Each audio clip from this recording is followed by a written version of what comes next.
Del 1 al 16. Llevamos ya algunos meses a través de este libro. Hemos ido capítulo a capítulo, o párrafo a párrafo, mejor dicho. Y el día de hoy nos corresponde Mateo, capítulo 20. Estamos llegando ya mucho más allá de la mitad del libro y son los versículos del 1 al 16. Mateo, capítulo 20, versículos del 1 al 16. Cuando estemos listos, si me responden con un amén. Amén. Dice la palabra del Señor. Porque el reino de los cielos es semejante a un hombre, padre de familia, que salió por la mañana a contratar obreros para su viña. Y habiendo convenido con los obreros en 1 denario al día, los envió a su viña.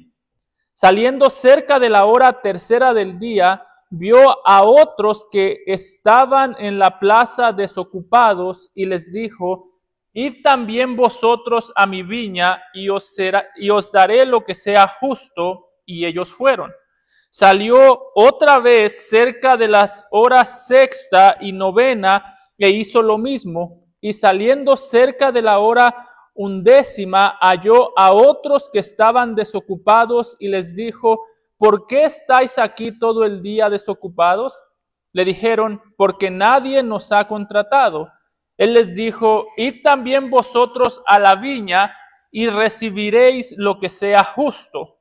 Cuando llegó la noche, el señor de la viña dijo a su mayordomo: llama a los obreros y págales el jornal, comenzando desde los postreros hasta los primeros. Y al venir los que habían ido cerca de la hora 11, recibieron cada uno 1 denario. Al venir también los primeros, pensaron que habían de recibir más, pero también ellos recibieron cada uno 1 denario. Y al recibirlo, murmuraban contra el padre de familia, diciendo: estos postreros han trabajado 1 sola hora y los has hecho iguales a nosotros, que hemos soportado la carga y el calor del día. Él respondiendo dijo a uno de ellos: amigo, no te hago agravio, ¿no conviniste conmigo en 1 denario? Toma lo que es tuyo y vete. Pero quiero dar a este postrero como a ti. ¿No me es lícito hacer lo que quiero con lo mío? ¿O tienes envidia porque yo soy bueno? Así, los primeros serán postreros y los postreros primeros, porque muchos son llamados, mas pocos escogidos. Amado Padre, te damos gracias, Señor, porque tu reino es justo, Padre. No solamente porque tu reino es justo, sino porque tu reino es bondadoso, Señor. Y porque en Cristo nosotros hemos conocido la justicia y la bondad que provienen de ti, Señor. Hemos conocido la justicia al ver, Señor, cómo tú aplastaste nuestro pecado, nuestro viejo hombre, juntamente con él en la cruz.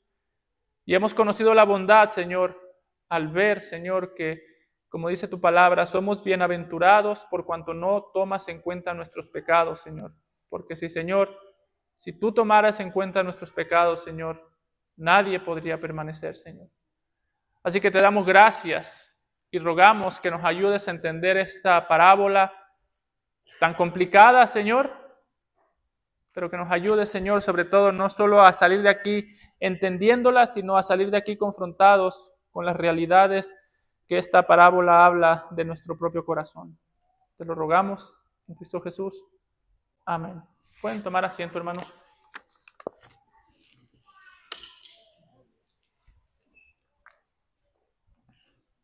Yo creo que desde que nosotros empezamos o leemos esta parábola, si alguna vez usted la ha leído a solas en su casa y la ha leído con detenimiento, yo creo que todos podríamos estar de acuerdo en que posiblemente esta es una de las parábolas más incómodas en las que nosotros hemos puesto nuestros ojos, por el simple hecho de que nos hace sentir o nos hace ver cómo hasta cierto punto, cuando lo vemos a través de nuestros estándares de justicia o cuando lo vemos a través de nuestros estándares de esfuerzo, nos hace sentir que efectivamente el hombre de esta parábola estaba actuando de una manera algo rara, pagándole un sueldo de un día entero a una persona que no trabajó o que trabajó muy poco, y pagándole un sueldo de un día entero a una persona que trabajó todo el día.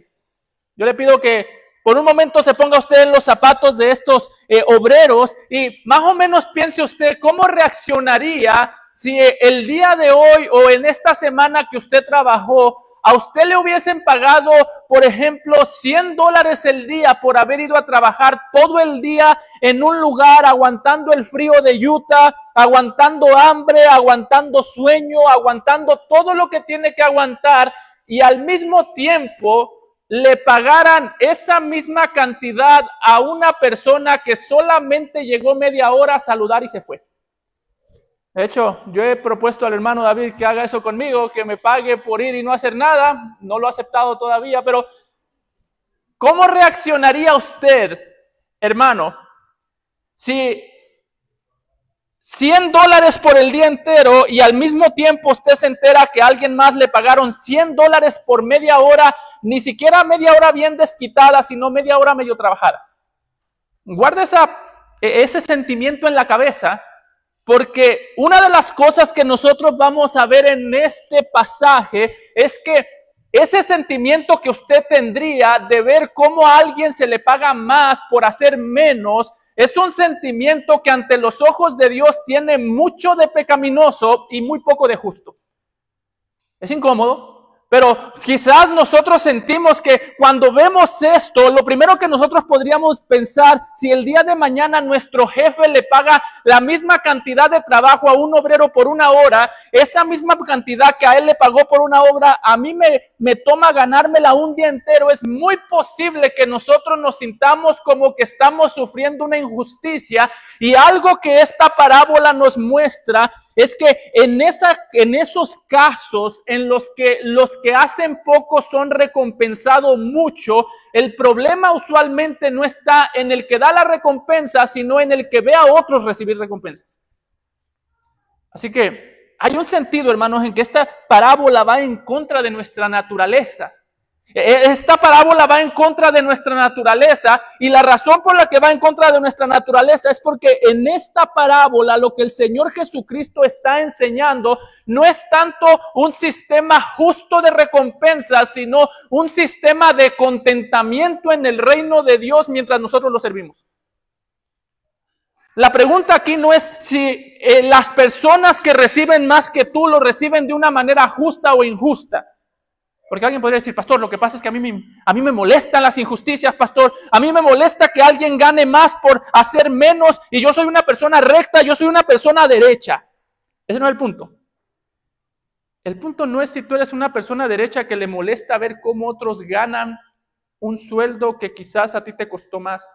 El punto es ver cómo reaccionas, qué tipo de contentamiento tienes tú en el reino de Dios cuando ves a otras personas siendo recompensadas de una manera posiblemente mucho más evidente de cómo se te recompensa a ti. Ese es el problema de los discípulos en este punto.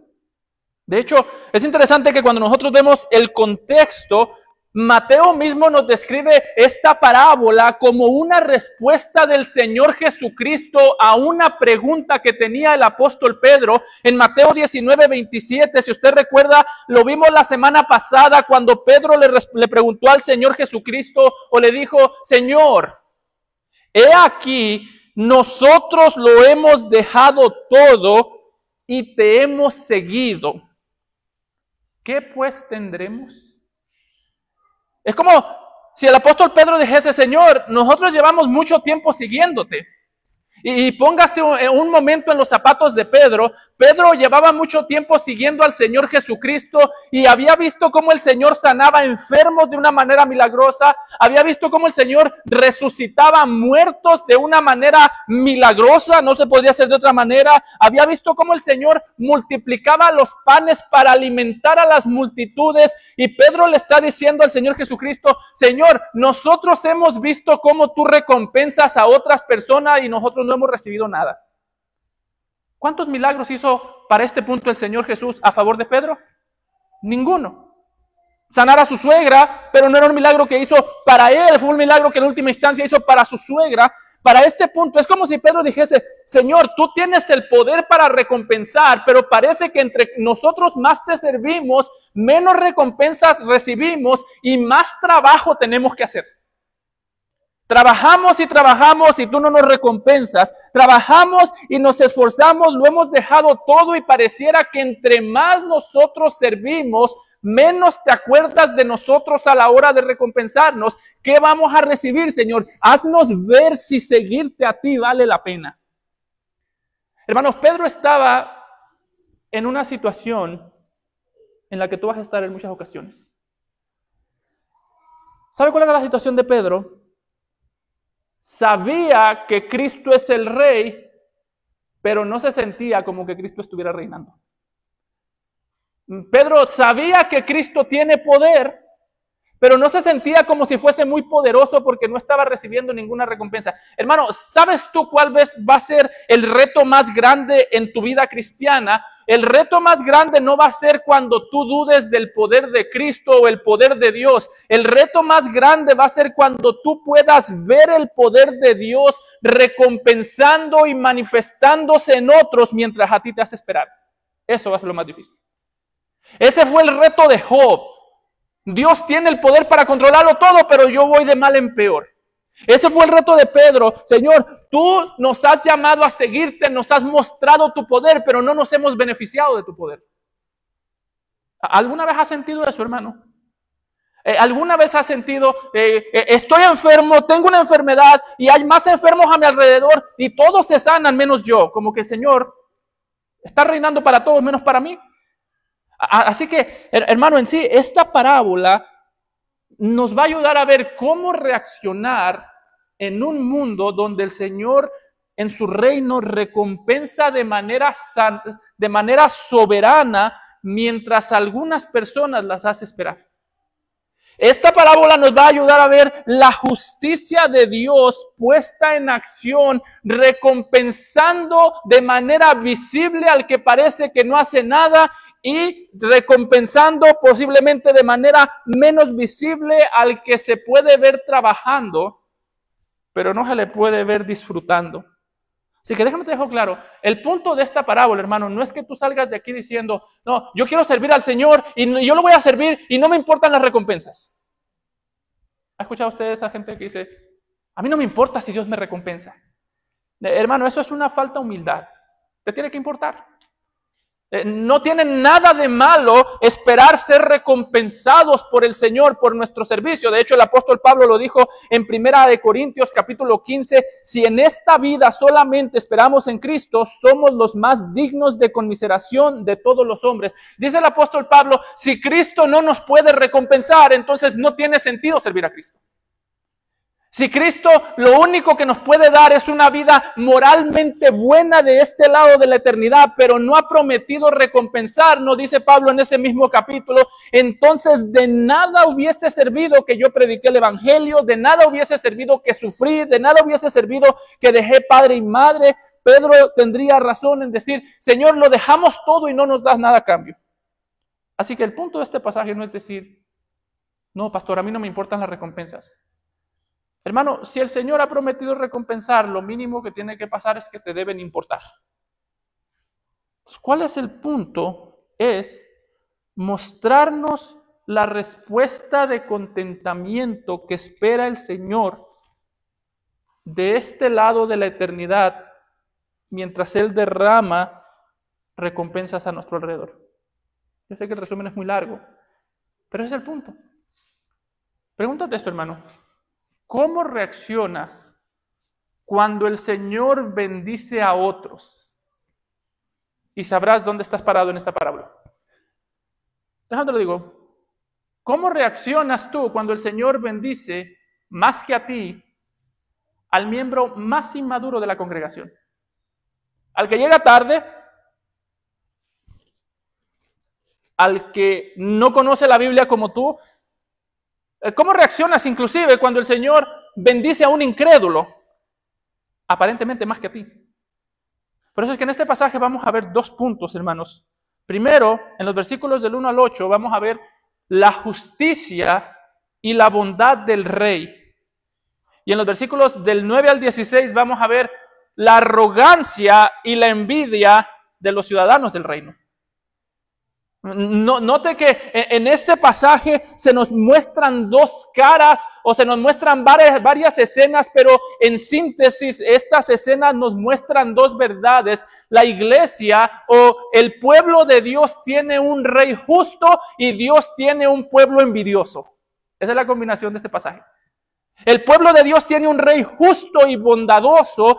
Dios como pueblo a cambio tiene un pueblo arrogante y envidioso. Y por eso es que en un sentido, hermanos, este pasaje, el Señor Jesucristo comienza, digámoslo de esta manera, bajándole los humos de grandeza que tenían los discípulos. Y por eso es que comienza a comparar a los discípulos y a los ciudadanos del reino, no con príncipes, no con soldados. Alguien podría decir, si somos parte de un rey, entonces ¿yo qué soy? Tú eres un príncipe. O si somos ciudadanos de un rey, ¿tú qué soy? Tú eres un soldado, eres un general del ejército. Y aunque esas cosas se pueden decir en otros lados, que somos soldados, que somos el real sacerdocio, en esta ocasión los discípulos necesitaban recordar que ciertamente el reino es grande, pero los obreros son pequeños. Note que dice, porque el reino de los cielos es semejante a un hombre, padre de familia, que salió por la mañana a contratar obreros para su viña. Hermano, Pedro debió haber sentido un gancho al hígado. De hecho, ¿para qué pregunté si me va a comparar con un obrero? ¿Para qué pregunto?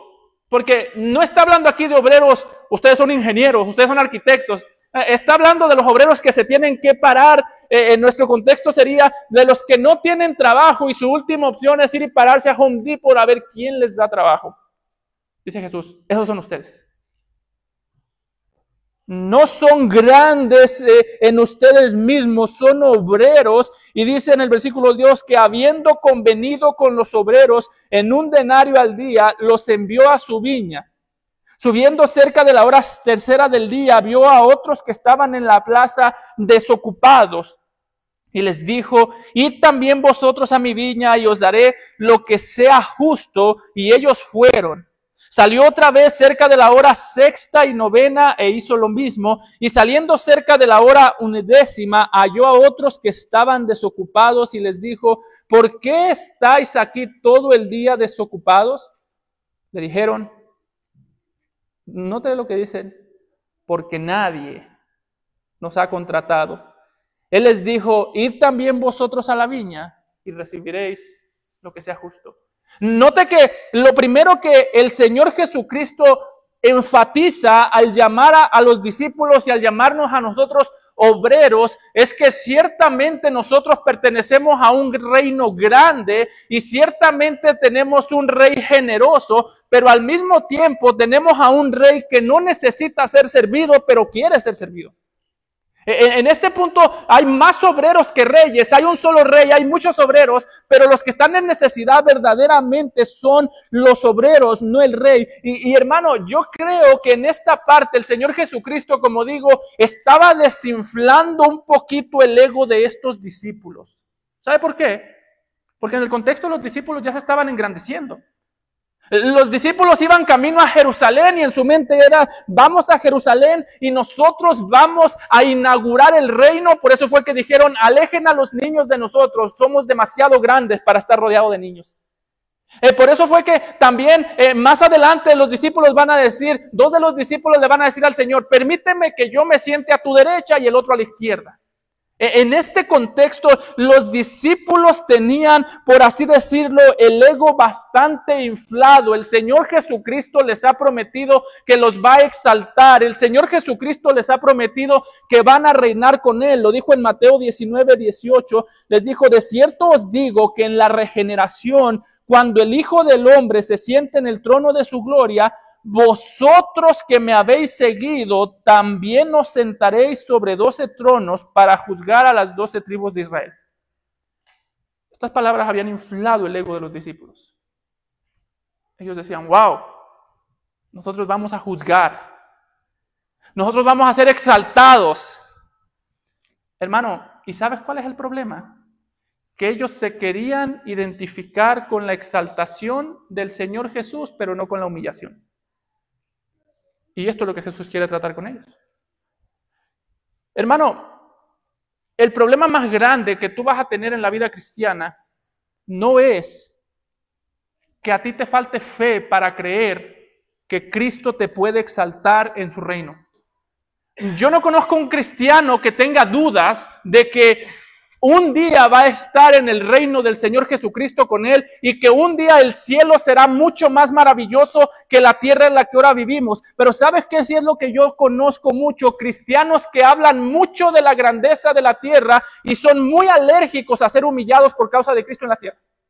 Hablan mucho de lo grande que es el cielo, pero no es lo suficientemente grande como para ser humillados por causa del Señor Jesucristo en la tierra. Así que, hermano, la manera en la que tú reaccionas cuando te sientes menospreciado te dice mucho de dónde está tu cielo. La manera en la que tú reaccionas cuando sientes que no eres suficientemente apreciado, o la manera en la que tú reaccionas cuando sientes que tu esfuerzo no es lo suficientemente agradecido, hermano, tú ahí has descubierto dónde está tu corazón, dónde es tu cielo y cuál es la gloria que tú buscas. Por eso es que nosotros muchas veces nos sentimos tan decepcionados del mundo, de los hijos. Hago tanto por estos jóvenes y nunca agradecen. Déjame te pregunto, ¿tú haces eso para que te agradezcan? ¿Tú le cambiaste el pañal de chiquito a tus hijos para que cuando crezcan te agradezcan?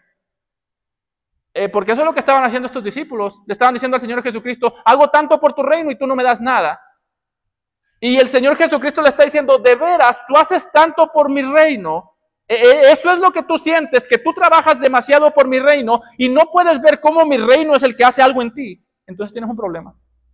Hermano, la próxima vez que tú te sientas pequeño, la próxima vez que tú te sientas rechazado cuando más sirves, recuerda, la lección de la vida cristiana no es solamente aprender a servir, la lección de la vida cristiana es aprender a servir sabiendo que aprendemos a servir buscando la recompensa en gloria, buscando bien siervo fiel de la boca del Señor.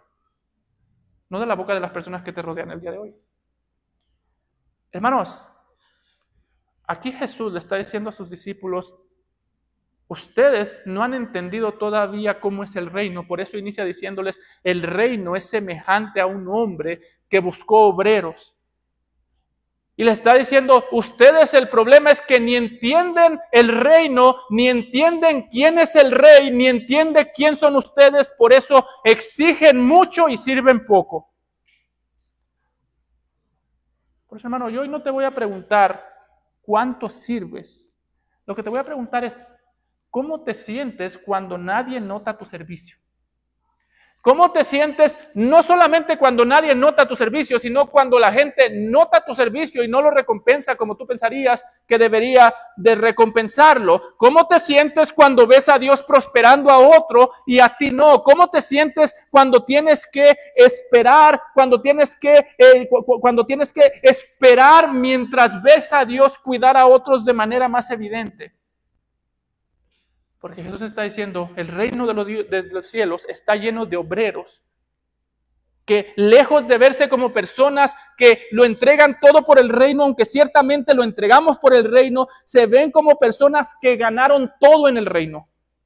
Por eso es que el autor de Hebreos exhorta a imitar no solamente la manera en la que sirvieron las personas del Antiguo Testamento, sino que en Hebreos 6:12 dice que seamos imitadores de aquellos que por la fe y la paciencia heredan las promesas. ¿Sí nota? Si tú sirves en la iglesia, pero no sirves por fe ni por paciencia, ni con paciencia, tú no estás sirviendo a la iglesia. Tú te estás sirviendo a la iglesia. Dice el autor de Hebreos, imitadores de aquellos que por la fe y la paciencia heredan las promesas. Fue lo que leímos al principio, lo que leyó Wilmer, y es en el contexto en el que el Señor dice en el que el autor de Hebreos dice que Dios no es injusto para olvidar nuestro servicio a los santos. ¿Y cuál es entonces el punto, hermano? Que hasta que tú no estás contento con que Dios sea el único que ve tu servicio, tú no has aprendido a servir a Dios. Por ejemplo, ¿te quejas? ¿Te comparas? ¿Te comparas con las personas que están aquí? Uy, pastor, yo llevo aquí más tiempo y tengo menos oportunidades.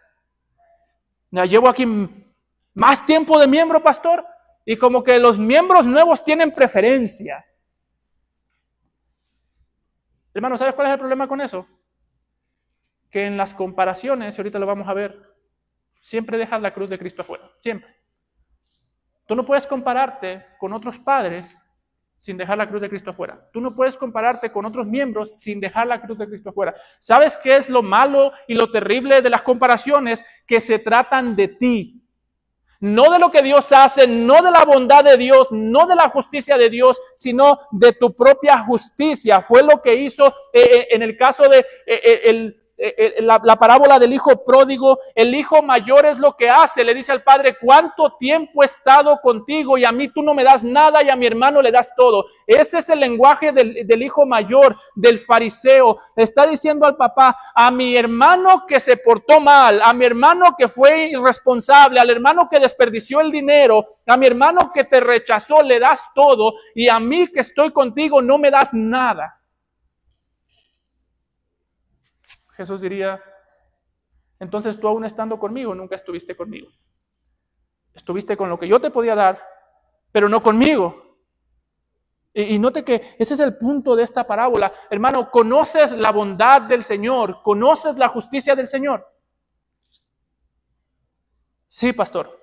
Entonces, mira la bondad en este pasaje y no debería molestarte, porque aquí vemos la justicia y la bondad de ambos lados. Por un lado, en los versículos 2 al 3, vemos su justicia muy claramente cuando sale este hombre y contrata a unos trabajadores y les promete el sueldo de un día. Dice en el versículo 2 que habiendo convenido con los obreros en 1 denario al día, los envió a su viña.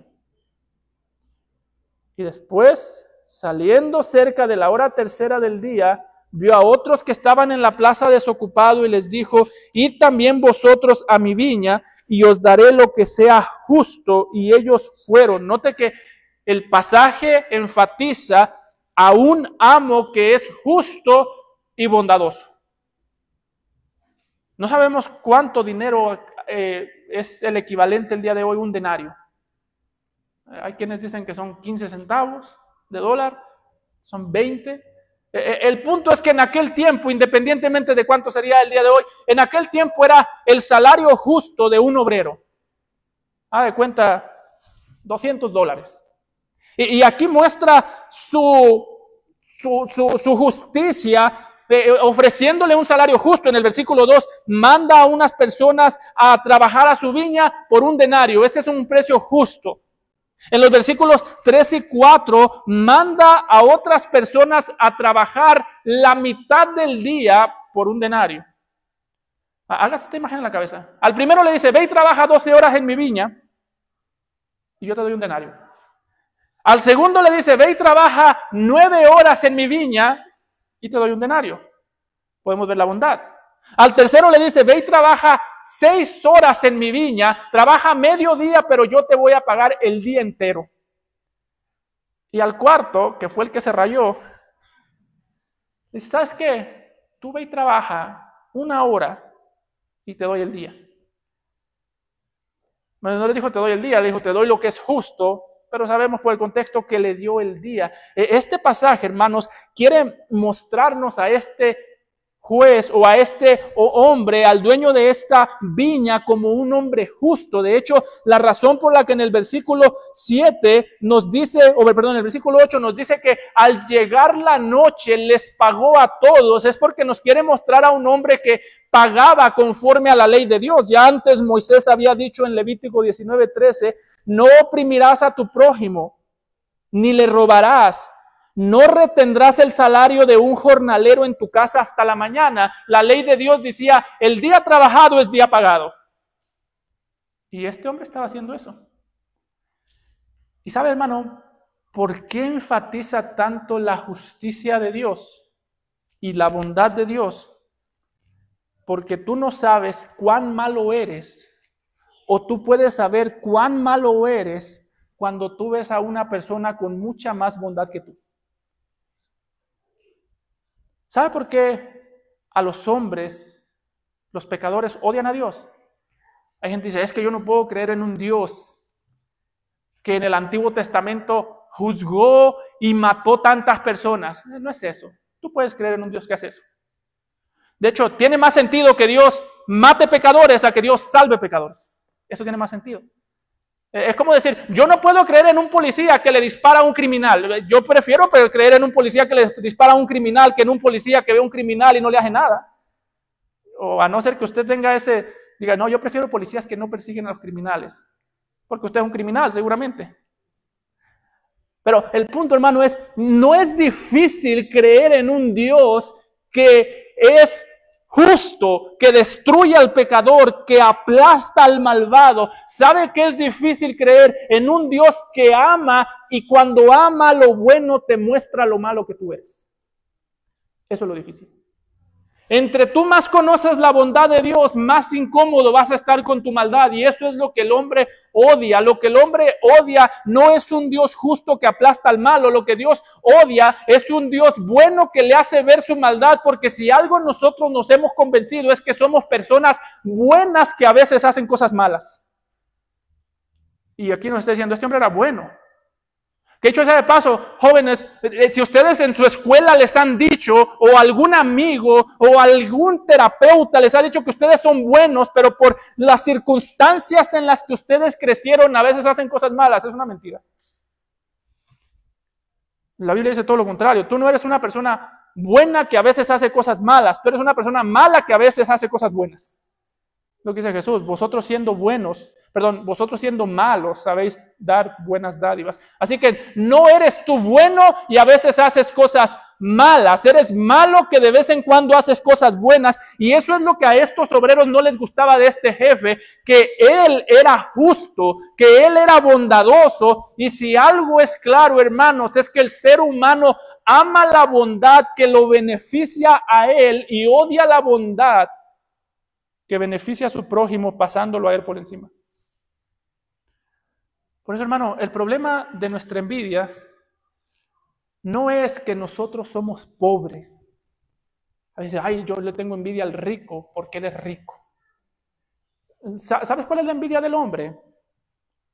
La envidia del hombre no es que él es pobre y otro es rico. La envidia del hombre es que el rico es más rico que él.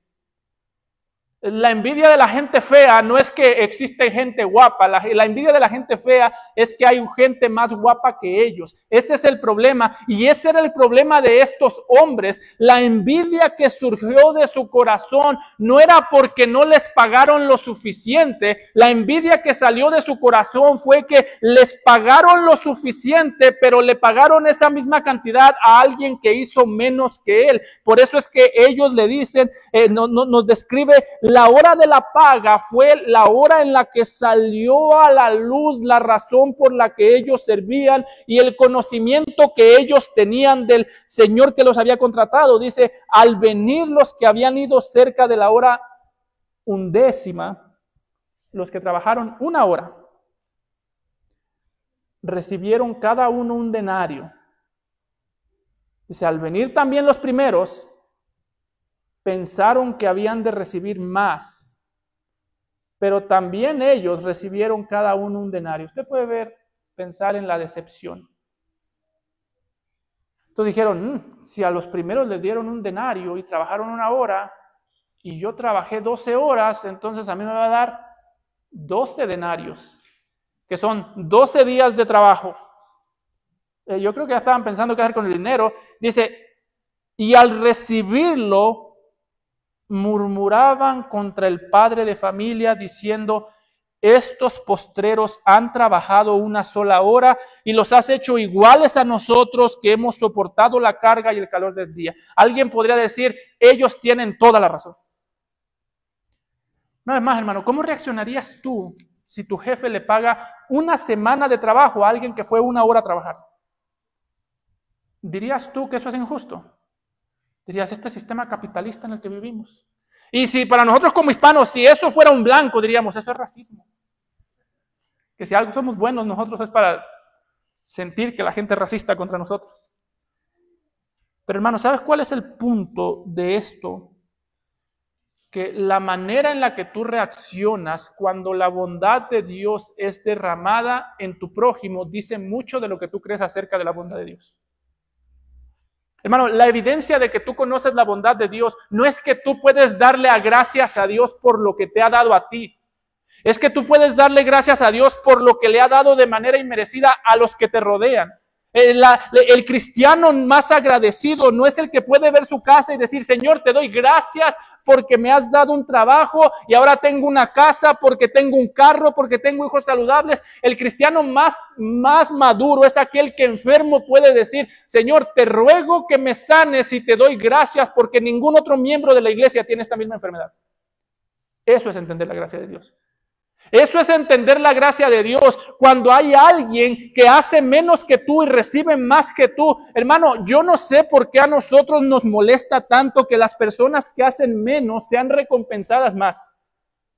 Como cristianos no tienen ninguna lógica. ¿Sabe por qué? Porque esa es la esencia de la gracia. Que el que no merece recibe. Y que el que merece juicio recibe recompensas, y el que merece ser destruido recibe vida, el que merece muerte recibe vida de entre los muertos. Por tanto, no tiene sentido que tú te enojes cuando Dios decide bendecir a alguien más que a ti, aunque esa persona ha hecho menos que tú. No tiene ningún sentido.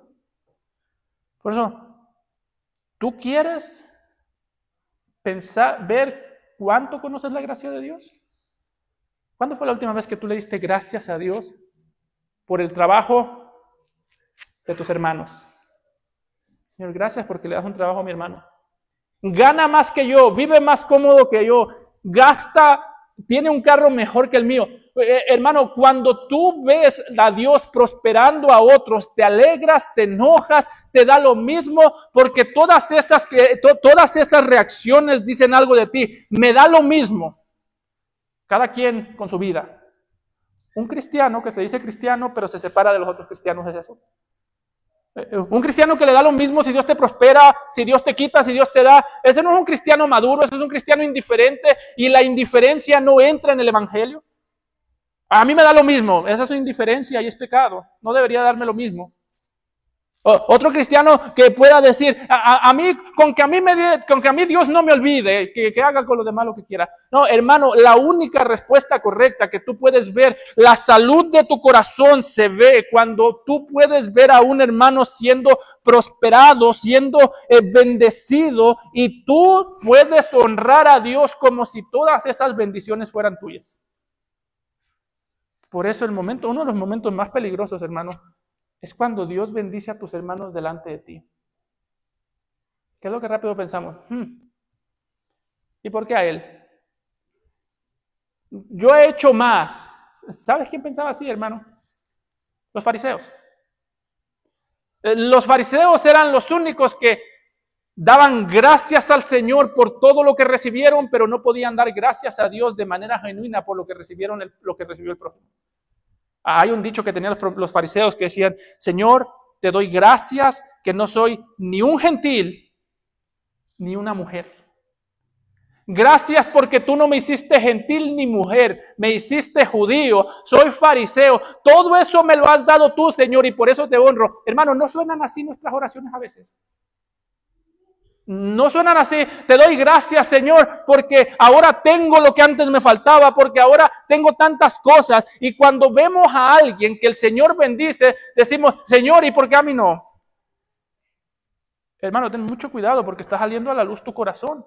Fue el mismo punto de Jonás. El problema de Jonás cuando fue a Nínive, el problema de Jonás, hermanos, en Jonás 4:2, cuando Jonás se enojó con Dios, no es que Jonás no valoraba a los ninivitas.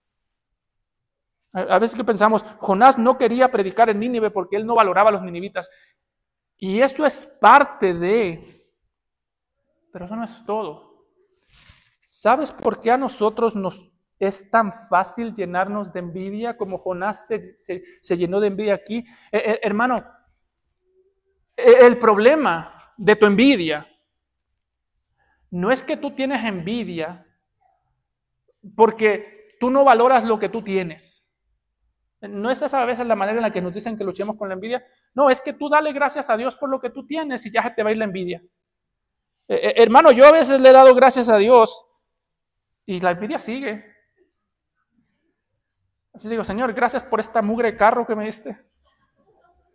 Mentira, estoy jugando, pero la solución tiene que ser más profunda.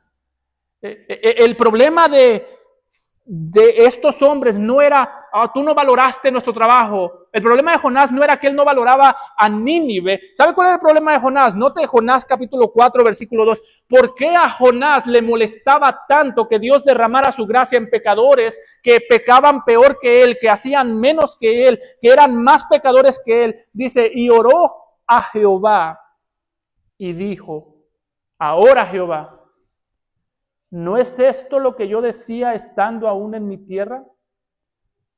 Dice, por eso me apresuré a huir a Tarsis, por eso yo no quería ir a Nínive. Y note que no dice, porque yo odio a Nínive, porque yo no valoro a los ninivitas, porque los ninivitas son lo peor. Dice, porque sabía yo que tú eres Dios clemente y piadoso, tardo en enojarte y de grande misericordia, y que te arrepientes del mal. ¿Sabe qué es lo que está diciendo Jonás? Está diciendo, Señor, mi problema no es que yo odio a Nínive, el problema mío es que yo te odio a ti. Esa es la envidia. El problema del envidioso no es que odia al que tiene más que a él, el problema del envidioso es que odia al que le dio todas esas cosas y no se las dio a él. Piensa en los niños, cuando un hermano le tiene envidia a otro hermano, sí se desquita y golpea al hermano, pero por última instancia se enoja con los padres porque está diciendo, ¿por qué le diste a él más que a mí? Haga esta prueba. Dele una galleta a su hijo y 4 a su hija y tendrá un enemigo nuevo en casa. Bueno, es exactamente lo mismo que sucede con la envidia, hermano. La envidia no es algo que brota de nosotros porque nos duele o nos enoja ver que una persona tenga más que yo. La envidia es algo que nos duele, que nos enoja porque nos hace y nos despierta el odio que tenemos en contra de Dios. ¿Sabes tú cuál es la diferencia entre un envidioso y un agradecido? Que el agradecido ve a Dios como dador, el envidioso ve a Dios como deudor. Es la diferencia. Cada vez que tú sientas envidia, vas manejando y ves a un incrédulo manejar un carro más bonito que el tuyo y te da envidia, piensa que en el lenguaje de Dios tú le estás diciendo a Dios, Señor, tú me debes eso a mí y me fallaste. Cuando estés enfermo y veas a tus hermanos sanos y no te dé gusto en medio de tu enfermedad, no te dé gozo que tus hermanos están sanos, que a tus hermanos no les duele nada, que a tus hermanos se pueden ir a la playa mientras tú tienes que estar postrado en una cama. Hermano, el problema ahí no es que la enfermedad te está consumiendo, el problema ahí es que la envidia te está consumiendo. Y le estás diciendo a Dios, tú estás en deuda conmigo y me fallaste. Una vez más, el envidioso ve a Dios como un deudor. El agradecido ve a Dios como un dador. Por eso es que en Eclesiastés, cuando estudiamos ese libro, decía Salomón que la persona llena de sabiduría es aquella que se sabe sentar a la mesa y disfrutar un vaso de agua. ¿Por qué? Dice, porque viene de la mano de Dios. Hermano, hasta que tú no aprendas a valorar la gracia, tú no harás a un lado la envidia. Nunca. Hasta que tú no aprendas a meditar en la gracia, a meditar en la cruz del Señor Jesucristo, a meditar en todo lo que se te ha dado, tú seguirás viendo a Dios como un deudor. Hasta que no aprendas a ver a Cristo como el mayor regalo, tú seguirás adorando lo creado antes que al Creador. Por eso no te engañes. ¿Te enoja ver hermanos más prósperos que tú? Estás adorando lo creado. ¿Te enoja ver cristianos que son más recompensados, más reconocidos que tú? Estás adorando lo creado. ¿Te comparas con otros cristianos? Estás adorando lo creado. Te estás sirviendo a ti mismo. Por eso que cada vez que nosotros, hermanos, nos comparamos, es como si cuando tú te compararas, estás escribiendo unas libretas en un cuaderno las cosas que Dios te debe. Yo fui a la iglesia el domingo y el otro no, pero a la gente le da más gusto ver al que no viene que a mí que sí vine. Eso es pecado. Eso es compararte, eso es decir, Dios me debe. Cuando hay enfermos, yo fui y le llevé comida al enfermo y yo me enfermé y ese enfermo no me trajo comida. Cuando ya él se sanó, yo estaba enfermo.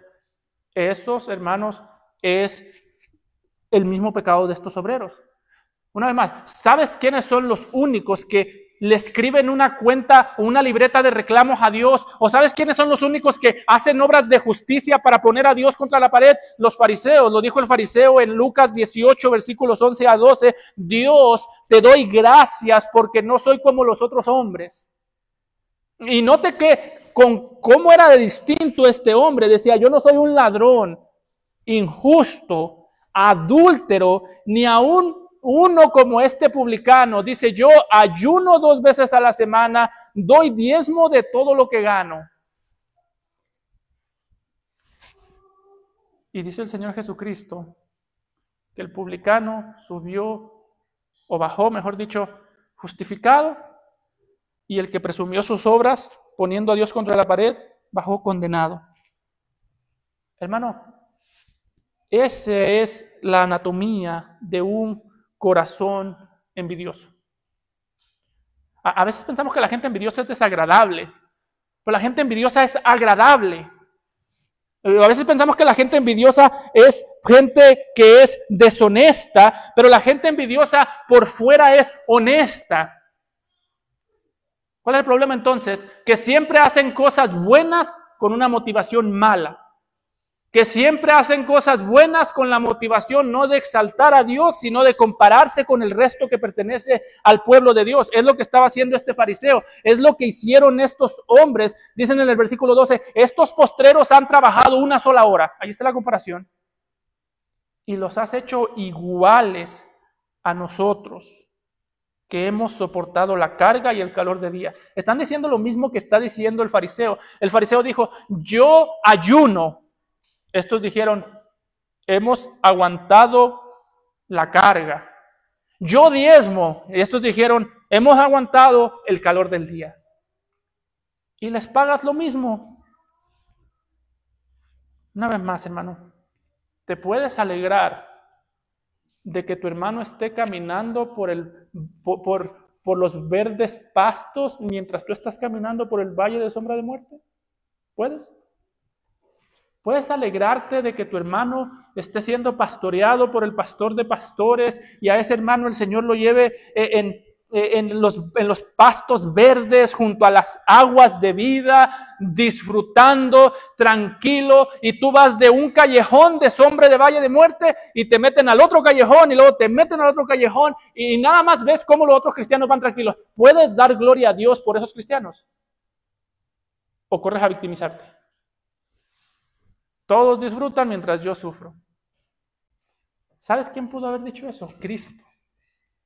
Todos disfrutan mientras yo sufro. Cristo de hecho pudo haber dicho, yo sufro para que todos disfruten, y no fue por ese valle de sombra de muerte con un corazón lleno de amargura. Fue, dice el autor de Hebreos, por el gozo puesto delante de él, tomó la cruz y menospreció todos los vituperos, todas las humillaciones. Hermano, ese es un corazón lleno de contentamiento que cuando está pasando, cargando la cruz, le da gloria al Señor por aquellos que llevan una cruz aparentemente más pequeña. ¿Tú puedes hacer eso? Nada más, tú no vas a dejar de ser envidioso cuando dejes de prestar atención a tus hermanos, a lo que ellos tienen, a lo que Dios les ha dado. Tú vas a dejar de ser envidioso cuando tu mirada esté en el Señor Jesucristo, cuando puedas conocerlo, cuando puedas poner tus ojos en la Escritura para ver las bendiciones espirituales que tienes, cuando puedas ver la gloria que ha de venir, cuando puedas ver, hermano, el gozo que es servirlo, el gozo que es conocerlo. Eso fue lo que Jesús le está enseñando a estos discípulos. Ustedes tienen que ver el gozo de ser atraídos por el Rey al reino, y eso es lo que le estaba enseñando al apóstol Pedro también en Juan capítulo 21, versículo 22. Cuando Jesús le estaba, después de haber resucitado, le dijo a Pedro, básicamente le dijo, tú vas a morir de una manera muy cruel, Pedro. Básicamente le dijo, Pedro, tú vas a sufrir por mi causa. Y ahí a un lado de Pedro estaba Juan. Y Pedro le dijo a Jesús, Señor, ¿y este? Y yo voy a sufrir así. ¿Y el otro? ¿Qué va a pasar con Juan, Señor? También, ¿verdad? Por lo menos ya somos dos sufriendo. ¿Ha visto usted o le ha pasado a usted que usted encuentra consuelo cuando otros sufren como usted? Me dio COVID. Al hermano también, así que si nos morimos juntos. ¿Y qué dice el Señor Jesucristo? Jesús le dijo, Pedro, si quiero que Juan, quede hasta que yo venga, ¿qué a ti? Sígueme tú. No, Pedro, ¿tú quieres servir mi reino o el reino de Juan? ¿Tú quieres servirme a mí, seguirme a mí, o servir a Juan y seguir a Juan? A ti, Señor. Entonces no te preocupes por Juan. Note que la receta de la envidia no es, deja de pensar en Juan y piensa en ti, piensa en lo que te ha dado. No, es, deja de pensar en Juan, en lo que ha recibido, si acaso da gracias a Dios por lo que Dios le ha dado y sigue a Cristo y mira a Cristo y obedece a Cristo y no habrá lugar para la envidia. Por eso, hermano, cuando tú veas envidia, cuando tú veas algo así que tú digas, oh, eso fue injusto, pregúntate, ¿de lo que te estás quejando fue injusto o el injusto eres tú? Porque estos se estaban quejando de injusticia cuando ellos eran los injustos. Dicen los versículos 13 al 15, él respondiendo dijo a uno de ellos, a los que se quejaba, amigo, ¿no te ha agraviado? ¿No conviniste conmigo en un denario? Toma lo que es tuyo y vete, pero quiero dar a este postrero como a ti. ¿No me es lícito hacer lo que quiero con lo mío? ¿O tienes tu envidia porque yo soy bueno? Si nota lo que le decía, el hombre no odia a Dios porque Dios sea malo. El hombre odia a Dios porque Dios es bueno y el hombre es malo. Y nosotros no toleramos la bondad. Sobre todo, no toleramos la bondad cuando esa bondad nos hace ver mal. Si a usted lo invitan a robar y usted dice, no voy a robar, porque robar está mal, la persona que lo va a invitar va a decir, mira dice que robar está mal. Es una ofensa al pecador. Y aquí Jesús le está diciendo lo mismo a estos hombres. Ustedes se quejan de injusticia, pero lo irónico del caso es que la injusticia que deberían de quejarse es la que sale de su corazón y esa es la justicia que ustedes toleran. Está diciendo Jesús, este hombre dijo, ¿por qué si todo esto es mío, yo no le puedo regalar algo a quien yo quiera? Por eso, iniciando con el escenario que yo te planteé, ¿cómo reaccionarías si tu jefe le paga el mismo sueldo que tú a alguien que trabaja 1 hora? La respuesta debería ser que él haga lo que quiera con su dinero. Y si le quiere pagar a alguien por no trabajar, que también le pague. Bueno, hermano, si eso tiene sentido con el jefe, con Dios tiene mucho más sentido. Él es el dueño de la salud. ¿Qué tal que Él se la quiere dar a todos y quitármela a mí? Es su salud. Él es el dueño del reino. ¿Qué tal que en la iglesia Él quiere que una iglesia crezca y la otra no? Él es el dueño del reino, Él es el dueño de la iglesia. Mi trabajo es servir en la grey, mi trabajo es servir en la viña y que Él traiga el crecimiento que Él quiera. Y si una crece y la otra no, entonces Él es justo porque las almas son suyas, porque las ovejas son suyas y Él sabrá cuántas ovejas pone al cargo de una iglesia y cuántas ovejas pone a cargo de otra, y no deja de ser justo porque las ovejas siguen siendo suyas. Y si Él le dio más dones a tu hermano que a ti, yo este problema lo tuve en el seminario, Tenía un compañero que era buen músico, buen predicador, no estudiaba porque al tipo se le quedaba todo, nomás de estar en la clase. Y yo decía, Señor, ¿y por qué a él le diste todo y a mí nada? Yo ni buen músico, ni buen predicador, tengo que desvelarme para estar aprendiendo aquí, y este es nada. Los dones son de él. Si él quiere dar dones a uno y dar menos dones al otro, él es el dueño de los dones, son de él, hermano.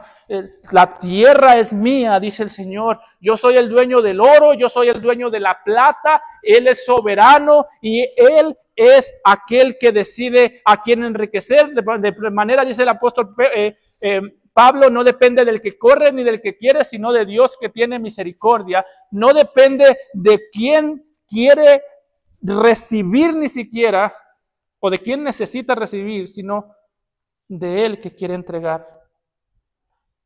Por eso, hermanos, una vez más, ¿quieres luchar contra tu envidia? Piensa en aquel que no escatimó a su propio Hijo, sino que lo entregó por todos nosotros. ¿Cómo no nos dará también todas las cosas? Piensa en eso y te hará sentido que los primeros serán postreros y los postreros primeros. ¿Qué quiere decir eso? Entre tú más sientas que eres el primero, más atrás estás en la fila. Entre tú más sientas que debes de ser recompensado, menos recompensa deberías recibir. Y entre tú más sientas que Dios está en deuda contigo, más en deuda tú estás con el Señor por tu arrogancia. Por eso es lo que quiere decir, los postreros serán los primeros. Los que sienten que deberían ir al principio de la fila son los que ni siquiera han entrado en la fila. Eso sirve al Señor con humildad y confiando en que Él es fiel y justo para recompensar conforme a sus riquezas en gloria. Amado Padre, te damos gracias, Señor, por tu palabra, que es más cortante, Señor, que cualquier espada de doble filo. Y, Señor, nosotros confesamos nuestra envidia, confesamos nuestro pecado, y te pedimos que nos ayudes a vivir nuestra vida pensando no en todo lo que hacemos por ti, por tu reino, sino en lo que tú hiciste para traernos a tu reino. Te lo rogamos en Cristo Jesús. Amén.